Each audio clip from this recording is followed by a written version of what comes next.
Nos enseñaron que crear era tener talento, que el genio inventa siempre desde cero, que copiar es hacer trampa. Entonces un día llegó la inteligencia artificial y empezó a hacer exactamente lo mismo que nosotros. Y de repente el problema no era la máquina, era descubrir que muchos nunca estaban pensando, solo estaban repitiendo. Así que este episodio no va de si la IA es peligrosa o no lo es, va de algo mucho peor, va de descubrir que lo que llamabas creatividad era solamente repetición. Aquí comienza. La arquitectura no es una caja, segunda temporada, con Marcelo Fraile Narváez. La voz más ronca, aprendimos rápido lo que cuesta hablar. La arquitectura no es una caja, un programa hecho con amor y sin miedo a incomodar. Nos miraron raro por no encajar, por no sonreír cuando... Muy buenos días. Muy buenas tardes. Y muy buenas noches. Durante años nos han contado una bonita historia, una historia bastante cómoda sobre la creatividad, una historia que creo yo nos tranquiliza, ¿no? Es esas típicas historias que son lindas para dormir bien por las noches, la historia del genio, del talento innato, de esas ideas brillantes que aparecen así ¡pum!, de la nada, como si pensar fuera un acto puro, un acto original, un acto, por supuesto, siempre místico, ¿no? La escena siempre es la misma, el genio solo, sentado frente a una hoja de papel en blanco, un lápiz de grafito en la mano, un silencio absoluto en toda la habitación, y de pronto empieza a bosquejar, empieza a trazar líneas primero de una forma casi como dubitativa, hasta que llega la magia. Llega así como por arte de magia a través de sus trazos y empieza a emerger una obra asombrosa, una obra maravillosa, algo que lo va a cambiar todo, ¿no? Como si el mundo avanzara gracias a esas iluminaciones individuales y por supuesto ese proceso largo, sucio, solitario, nunca colectivo. Es una imagen bonita, es atractiva. Yo creo que Hollywood siempre hace uso de este tipo de cosas porque son fantásticas, ¿no? Emocionan mucho. Pero también es profundamente falsa. Y yo creo que no solo falsa, sino que también es peligrosa, porque esa historia no enseña a crear. Enseña a esperar el momento, el talento, la inspiración, a esperar ser suficiente, pero mientras tanto no pasa nada. Uno se queda sentadito así esperando, y cuando te dicen que crear es un don, te deja atrapado entre dos posiciones que son igualmente estériles y yo creo peligrosísimas. Por un lado están los que creen que tienen el don y ya entonces, si ya lo tengo ese don, ya no necesito aprender nada más porque tengo el don. Y por el otro lado están los simples mortales que no lo tienen y entonces uno queda segregado, separado y le cuesta empezar o quizás no empieza nunca. En ambos casos el pensamiento se detiene, la práctica desaparece y el error se vuelve intolerable, es fatal. Lamentablemente ese mito nos acompaña y no ha desaparecido, simplemente ha cambiado de disfraz en la época contemporánea. Hoy sigue circulando todos los días en los pasillos de nuestras universidades, en las aulas, en los talleres, en conversaciones entre estudiantes que todavía creen que diseñar es tener una buena idea, pero no sostener un proceso. El mito del genio sigue ahí, solo que ahora convive con ordenadores, con software y por supuesto con render hiperrealista y ahora con la inteligencia artificial. This is artificial intelligence. Claro, la inteligencia artificial es nuestro nuevo enemigo y es perfecto, porque copia, roba las ideas de otros arquitectos de los cuales ellos son los creativos y la inteligencia artificial lo único que hizo fue copiar y aprender de ellos. Por supuesto, hace trampa, una cosa que es fatal y destruye la creatividad.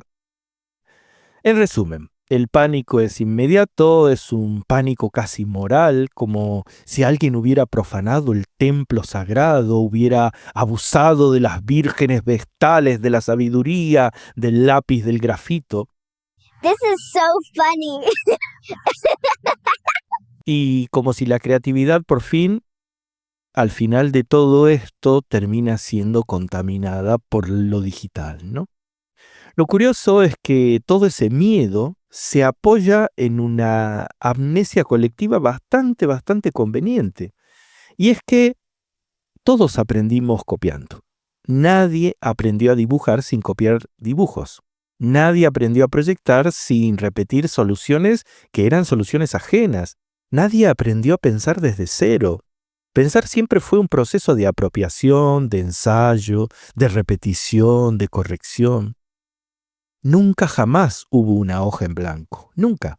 Porque en realidad era como decía Newton, estamos montados sobre los hombros de un gigante. Convenientemente nos gusta olvidar que todos empezamos copiando. Todos empezamos con un papel donde habían escrito nuestro nombre, no sé, una maestra, un profesor, lo que sea. Y nosotros torpemente íbamos delineando hasta que, bueno, con nuestra propia letra pudimos escribir nuestro nombre, ¿no? O copiar dibujos, tratar de copiar diseños de los grandes maestros, adaptándolos a nuestras necesidades. La idea de copiar siempre ha estado presente y siempre ha estado asociada al diseño, al arte, a la creatividad. Nunca hubo una hoja en blanco, nunca jamás. Y ahí es donde entra el libro Roba como un artista, del autor Austin Kleon. Se trata de un libro que no habla de tecnología, no habla de algoritmos, no habla de inteligencia artificial, pero habla de una verdad tan importante que termina volviéndose incómodamente actual. Este libro me gusta muchísimo. En primer lugar, porque si bien Austin es un escritor, también es un artista y tiene toda una serie de obras muy interesantes y como pensador siempre está planteando nuevas formas de ver y de entender la contemporaneidad, ¿no? En realidad, Austin no plantea ni intenta explicar el presente, sino que deja al descubierto algo que hace mucho tiempo llevamos haciendo mal, incluso antes de que existiera la inteligencia artificial. Para Kleon, él plantea una idea sencilla, dice que nada es completamente original, todo trabajo creativo es una transformación, una remezcla, una operación sobre materiales previos que uno va tomando y va de alguna forma seleccionando para construir una nueva obra. Eso yo creo que es fundamental, porque muchas veces parece como si nos olvidáramos de este pequeño detalle, que todos hemos aprendido, que todos estamos tomando cosas del mundo y a la vez todo eso nos alimenta y nos permite construir nuevas cosas, ¿no? El artista, el arquitecto, el creador, está tomando cosas del mundo contemporáneo, del mundo donde vive, del mundo donde se rodea. Entonces, el tema de la copia, Kleon lo plantea muy bien en su libro porque lo relativiza. La idea de copiar es un concepto que está presente específicamente en el modo de diseñar, ¿no? El problema empieza cuando uno se hace la pregunta que casi nunca quiere hacerse, y es, ¿qué se está copiando realmente? Porque la diferencia nunca estuvo en copiar o no copiar, sino estuvo en qué se copia, cómo se copia, o qué consecuencias trae esa copia. Hoy se acusa a la inteligencia artificial de copiar estilos, pero rara vez se formula la pregunta inversa, la pregunta incómoda, la pregunta que duele, ¿no? Y es, ¿Qué estaban copiando exactamente quienes ahora se sienten amenazados? ¿Estaban copiando formas? ¿Estaban copiando resultados? ¿Estaban copiando efectos visuales? ¿O quizás estaban copiando procesos reales de pensamiento? Le Corbusier no estará de acuerdo con esto. Este episodio no va de defender ni de atacar a la inteligencia artificial, sino que va de asumir algo bastante más incómodo todavía. Va de que pensar como un artista nunca fue ser original, sino saber qué merece ser continuado, qué cosa debe ser descartada y qué cosa puede ser transformada en un criterio propio. Porque cuando todo el mundo tiene acceso a las mismas herramientas, la creatividad deja de ser un problema de medios y pasa a ser un problema de pensamiento. Y eso la tecnología no lo soluciona, sino que lo expone. Y una vez expuesto, bueno, ya no hay vuelta atrás. But nothing starts from empty air. Every line is borrowed somewhere. I learned by tracing what I love. Hay una publicidad bastante cómica, creo que es de una compañía de móviles, no me acuerdo si era de Más Móvil o por ahí, que creo que viene perfectamente para este episodio. No por la marca ni por el móvil, sino por la idea que presenta. El anuncio muestra cómo la contemporaneidad ha conseguido algo bastante perverso, ¿no? Y es cargar de capas cosas que antes eran extremadamente simples. Antes uno salía a correr, pero ahora correr ya no es correr, ahora es correr con el último smartwatch que mida las pulsaciones, que mida los pasos, que mida las calorías, el oxígeno en sangre y si puede también te lo suba a una app para demostrar que has corrido y cuánto has corrido compartiéndolo en las redes sociales, ¿no? Ir a pescar ya no es ir a pescar, donde uno salía, se desconectaba y no sé qué cosa. Ahora es llevar sensores, contadores, métricas, gráficas y ni siquiera hablar por teléfono. Ya no es hablar por teléfono. Ahora uno tiene que tener el último smartphone que tiene que ser resistente al agua, con cámara cinematográfica, pago integrado y falta que tenga agua caliente y catering incorporado, ¿no? La actividad original termina desapareciendo bajo una envolvente tecnológica. No se elimina, sino que se disfraza, ¿no? Y con la arquitectura pasa exactamente lo mismo. Si no me crees, hagamos una prueba muy, muy sencilla. Muy sencilla, no es retórica, te propongo que la hagas de verdad. Piensa en un edificio contemporáneo, cualquiera, no importa. Piénsalo, el primero que te venga a la cabeza, da igual cual sea. Y ahora, quítale el render, quítale esa fotografía perfectamente encuadrada, míralo desde el ángulo que nunca aparece, sino el ángulo ese que no se vende, que nunca puedes encontrar, salvo que vayas a visitar la obra y mires directamente por ese lado. Quita ese cielo dramático, la luz rasante, la gente caminando estratégicamente colocada para que contraste con el edificio. Quédate solo con las plantas, los cortes, algunos que otro detalle constructivo. Y ahora te hago la pregunta, ¿sigue existiendo el edificio? ¿O lo único que queda es una envolvente repetida una y otra vez a la que se cambian las cortinas y los cerámicos del baño para que de algún modo parezca que son diferentes, ¿no? Porque ahí empieza el problema real de la copia. La arquitectura no muere cuando alguien repite una forma, eso siempre pasó. La arquitectura yo creo que muere cuando el proyecto deja de poder explicarse sin maquillaje. Cuando solo sobrevive como una imagen, cuando necesita ser visto, pero no puede ser entendido. Austin Kleon habla de genealogía, y aquí la palabra deja de ser bonita y se vuelve casi como operativa, ¿no? Copiar bien no es repetir una imagen final, sino es apropiarse de una manera de mirar, de una estructura mental, de un modo de resolver problemas. Un artista esto lo entiende perfectamente. Y cuando hablo de artista no hablo solo del pintor, sino de alguien que piensa. Porque El artista no copia resultados, copia sistemas, y esa copia no es permanente, sino que es provisoria. Es una especie de estructura de soporte, una escayola, un yeso, algo que me contenga, que se usa mientras el pensamiento propio todavía no se sostiene solo. Pero después, con el tiempo, está pensada para dejarse, para abandonarse y para continuar con tu propio pensamiento. El problema es cuando la escayola se convierte en una especie de pierna definitiva.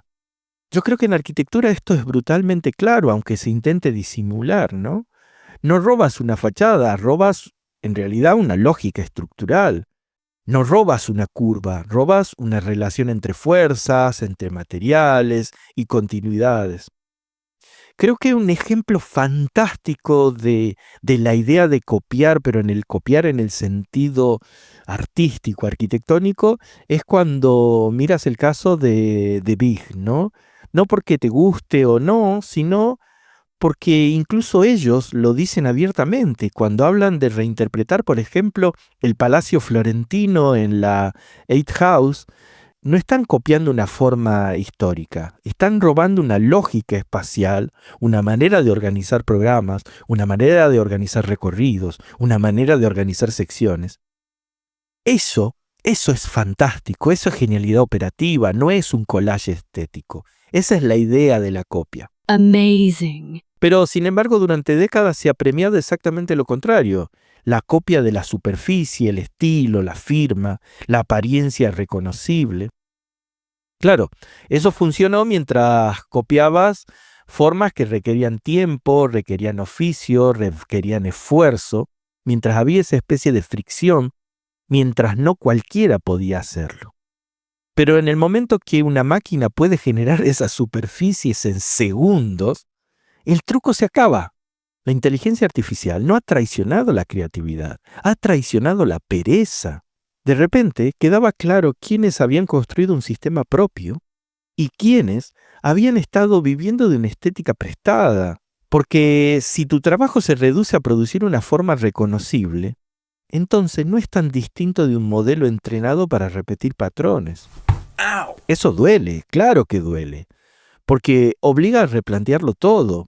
No las herramientas, no el software, no la tecnología, el pensamiento.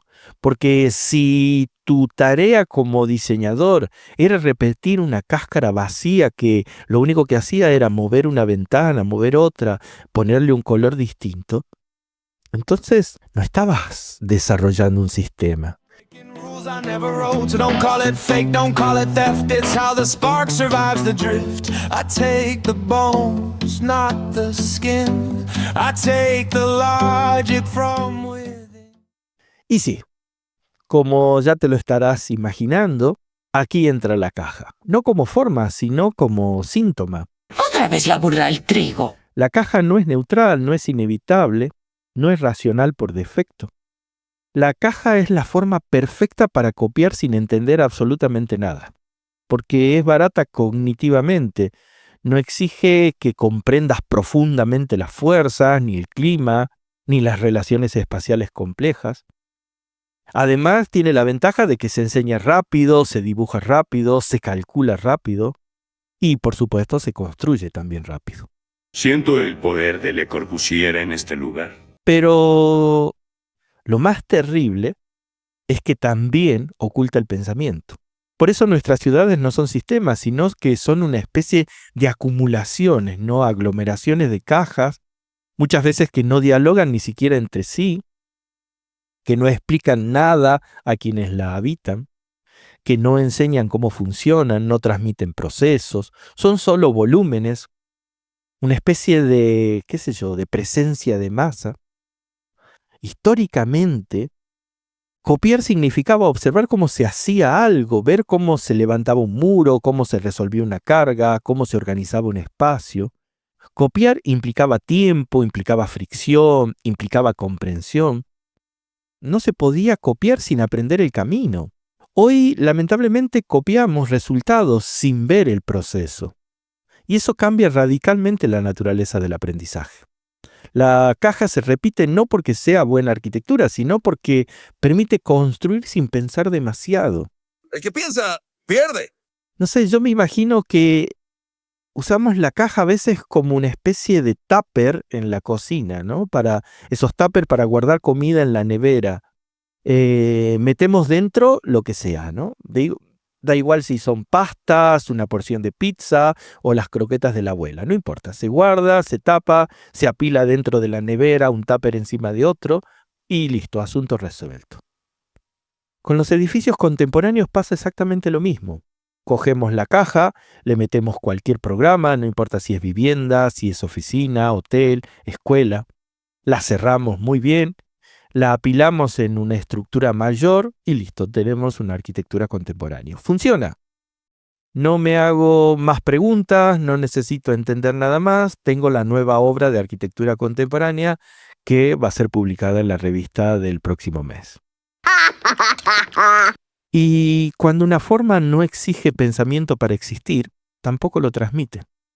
Por eso las ciudades están llenas de cajas que no solo son un fracaso urbano, son un fracaso cognitivo. Son entornos que entrenan a no pensar en relaciones, en procesos, en sistemas, solo en contenedores. Una ciudad tupper, ¿no? Creo que el ejemplo más claro quizás para entender sea en diseño gráfico y en las artes digitales, porque ocurre exactamente lo mismo. En muchos casos se copia color, se copia atmósfera, se copia composición, se copia el efecto final. Claro, durante un tiempo funciona porque el mercado confunde identidad con repetición. Pero esa identidad es frágil, depende de la superficie. Hasta que, de pronto aparece el enemigo, aparece el terror. Una máquina capaz de repetir esa superficie mejor que tú, más rápido y encima sin cansarse. Entonces, por supuesto, aparece el miedo. Pero el miedo no es a la máquina, el miedo es al vacío que deja al descubierto el momento en que ya no hay nada detrás. No hay nada detrás de la caja. Now fear walks in with polished words. It learns too fast, it steals your words. Una de las cosas más fascinantes y al mismo tiempo más peligrosas de la inteligencia artificial es que lo copia todo. No copia con criterio, copia sin jerarquía. Copia lo importante, pero también copia lo irrelevante. Copia lo brillante, pero también copia lo mediocre. Lo que merece ser continuado y lo que debería desaparecer en los confines del tiempo. Y esta copia no lo hace porque sea torpe, sino porque no puede decidir. Para eso está, en teoría, el cerebro humano. Y ahí entra la diferencia real. Pensar como un artista no es competir con la IA ni intentar hacerlo mejor que ella. La idea es hacer exactamente lo que la IA no puede hacer, y es decidir qué cosa es importante. Seleccionar, forzar límites, introducir ficciones, descartar sin piedad, trabajar con material bruto, no con resultados finales, usarla como una especie de cantera, no como un oráculo. El problema es que muchos aprendieron a trabajar justo al revés, mucho antes de que existiera la IA. Repitieron patrones que ya no funcionaban, optimizando resultados en lugar de procesos, eliminando cualquier fricción que obligue a pensar, produciendo esas superficies limpias, coherentes, reconocibles, pero sin una estructura mental visible, ¿no? Un plan perfecto, sin fisuras. Es una especie, nos acostumbramos, creo yo, con el tiempo a construir una especie de chaqueta y pantalón negro, ¿no? Que puede combinarse con cualquier tipo de prenda. No hay riesgo, no hay esfuerzo, siempre queda bien, o al menos eso creemos. Y en ese sentido, la inteligencia artificial no es una amenaza externa, es un espejo bastante cruel, porque deja al descubierto algo incómodo, que buena parte de la construcción contemporánea ya no funcionaba cuando la IA ni siquiera existía. Porque repetía, porque no era eficiente, porque era predecible, no tenía criterio propio. Por eso la pregunta realmente peligrosa no es si la IA copia como un mal artista. La pregunta verdaderamente importante es si demasiadas personas llevan años trabajando como si fueran una mala inteligencia artificial, solo que más despacio. Austin Kleon habla de robar como un artista. Hoy habría que decirlo sin suavizar. O robas como un sistema consciente o te vuelves perfectamente automatizable. No porque la máquina sea creativa, sino porque tu manera de trabajar es completamente repetible. Cuando desaparece el proceso, cuando solo queda la forma, cuando todo se reduce a superficies bien presentadas, la creatividad deja de ser una práctica, se convierte en una especie de, efecto visual, algo que se consume rápido, se olvida rápido y que además se reemplaza sin ningún esfuerzo. Y ahí no hay nostalgia que valga, ni defensa romántica del autor, ni indignación moral contra la tecnología. Solo una pregunta incómoda que ya no se puede esquivar. ¿Qué parte de lo que haces sigue siendo pensamiento? ¿Y cuál es solo una rutina bien maquillada? But you learn fast by watching too, by copying moves you never knew. The difference isn't what you take, it's what you build, what you remake. Copiar nunca fue el problema. Esto ya lo dijimos, nunca jamás. El problema es que dejamos de copiar. Dejamos de copiar procesos porque eran lentos, dejamos de copiar sistemas porque eran difíciles de explicar, dejamos de copiar pensamiento porque no se puede evaluar fácilmente, y en su lugar empezamos a copiar solamente resultados, la caja, el render, el estilo. Claro, durante años eso funcionó porque nadie miraba demasiado de cerca, porque el mercado premiaba las repeticiones elegantes, porque la ciudad podía seguir creciendo sin hacer demasiadas preguntas, pero la inteligencia artificial llegó y aunque la pongamos como nuestro enemigo, el enemigo público número 1, la inteligencia artificial no ha roto ese sistema, lo ha hecho visible. Ha dejado claro que si tu trabajo se reduce a producir formas reconocibles, entonces no estabas tan lejos de ser reemplazable, no por falta de talento, sino por falta de proceso. Pensar como un artista nunca fue ser original, fue robar procesos para producir diferencias, no robar resultados para producir ruido. La caja domina nuestras ciudades porque es la forma que mejor sobrevive cuando el pensamiento desaparece. Y quizás el verdadero punto de inflexión no esté entre humanos y máquinas, eso que tanto nos gusta esa polaridad, ¿no? Sino entre quienes siguen copiando superficies y quienes todavía saben copiar sistemas. Porque cuando el proceso vuelve al centro, cuando el pensamiento vuelve a ser visible, cuando copiar vuelve a implicar comprensión, la creatividad deja de ser un efecto y vuelve a ser una práctica. Y eso de momento no se puede automatizar. Y una última cosa.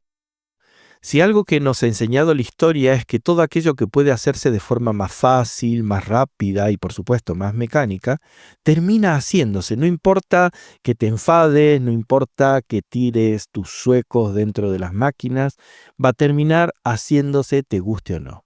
Ya lo sabemos claramente, las carretas fueron reemplazadas por automóviles, los barcos a velas por barco a vapor y después por barcos de motor de gasolina. Y no hay ninguna razón para pensar que la arquitectura va a ser diferente en esta historia. En un futuro muy cercano, los arquitectos que se limiten a diseñar cajas serán reemplazados por una inteligencia artificial que también diseñará cajas, pero mucho más rápidas, más eficientes, y quizás también más bonitas. Así que si tu futuro es continuar con la caja, lo vas a tener muy, muy complicado. Postdata. Si te quedaste con ganas de más, seguimos la conversación en X como @frailemarcelo o en Instagram en @marcefraile. También puedes encontrarme en Facebook o en LinkedIn como Marcelo Fraile Narváez o escribirme directamente al correo a mfrailenarvaez@gmail.com. Tus comentarios, like y reseñas son el combustible que mantiene vivo este proyecto y que lo ayudan a crecer. Gracias por escuchar, por estar al otro lado y por seguir creyendo que la arquitectura puede ser algo más que una caja. Pórtense bien, sean felices y nos vemos pronto. Un gran abrazo. Chau. Has escuchado La arquitectura no es una caja, con Marcelo Fraile Narváez.